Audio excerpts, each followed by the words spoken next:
Moving on to the non-top 5 leagues, starting with Victor Osimhen. Of course, he played 90 minutes, scored a goal, and got a yellow card last week, Tuesday, as Galatasaray drew with Dynamo Kiev 3-3 in the Europa League. Very, very bad result considering they were winning 3-1. And they're already in pole position for one of the top 8 spots. Now they have to make sure that they win tomorrow away against Ajax to be sure of a top 8 spot. But over the weekend as well, Osimhen scored the only goal from the penalty spot as Galatasaray beat Konyaspor 1-0.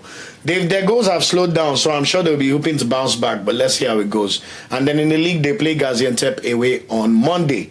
As for Fenerbahce, Osayi-Samuel played 90 minutes and got a yellow card as Fenerbahce drew 0-0 against Lyon on on Thursday. He then came off the bench in the 90th minute on Sunday, so just minimal minutes, as they beat Rizespor 3-2 Godzepe in the league. They will also be in action in the Europa League. They play Midtjylland away on Thursday, and then they play Rizespor at home on Sunday. Speaking of Rizespor, they won their last game 3-2 with Nigerian player Ibrahim Olawoyin getting a goal in that game. Moving on to Portugal, Zedu Sainz was on the bench for Porto's 1-0 loss over Olympiacos in the Europa League on Thursday. He then played 35 minutes in their 1-1 draw against Santa Clara on Sunday. I don't know what's happening, but all the big teams in Portugal, they're just doing rubbish. Benfica, Sporting Lisbon, Porto. But anyway, good to see Sanusi get some minutes. Let's see if he plays against Maccabi Tel Aviv away on Thursday in the Europa League, and then they play Rio Ave away on Monday. As for Boavista, Onyemaechi signed up very, very well for Boavista. He scored a goal and got an assist as they lost 3 to Casapia on Monday.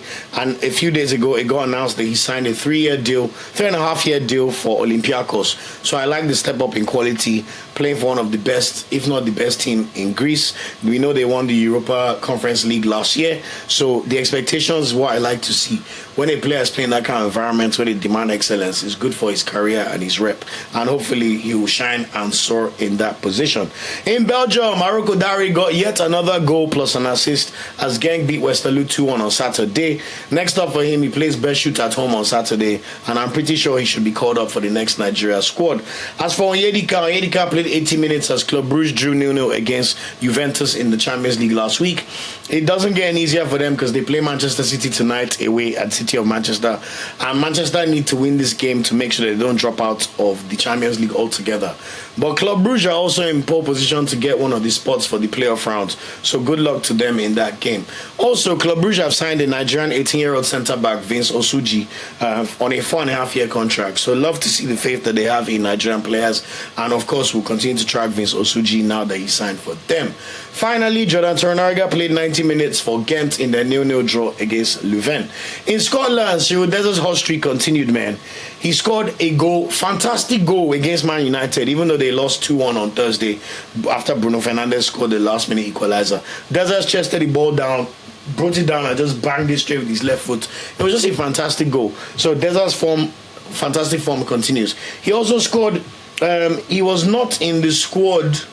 He scored yet another goal to make it 6 goals in his last 4 games over the weekend as they beat Dundee United 3-1 on Sunday. So shout out to you, Dessers, man. Long may your form continue. Next up for them, they play Saint Gilloise at home on Thursday. Then they play Ross County at home on Sunday in the league. Czech Republic, Igor Ugbo played 72 minutes as Slavia Prague lost 2-0 to PAOK. They've been a disaster in the conference in the Europa League, which is so sad to see. Let's see how they get on against Malmo tomorrow. And as for Victor Olatunji, he did play 79 minutes but got a yellow card as they lost 2-1 to Inter Milan in the Champions League. They will be playing by Leverkusen tonight, so let's just say Sparta Prague will bow out on a decent term because it doesn't look like they're going to make the top 24 spots. And as for South Africa, good to see Stan Nwabali back for Chippa United. He played 90 minutes and made 5 saves in their 2-1 win over Lamontville Golden Arrows on Saturday. So really fantastic to see after the tragedy he's had to deal with throughout this year, and lovely to see the Super Eagles #1 back in business.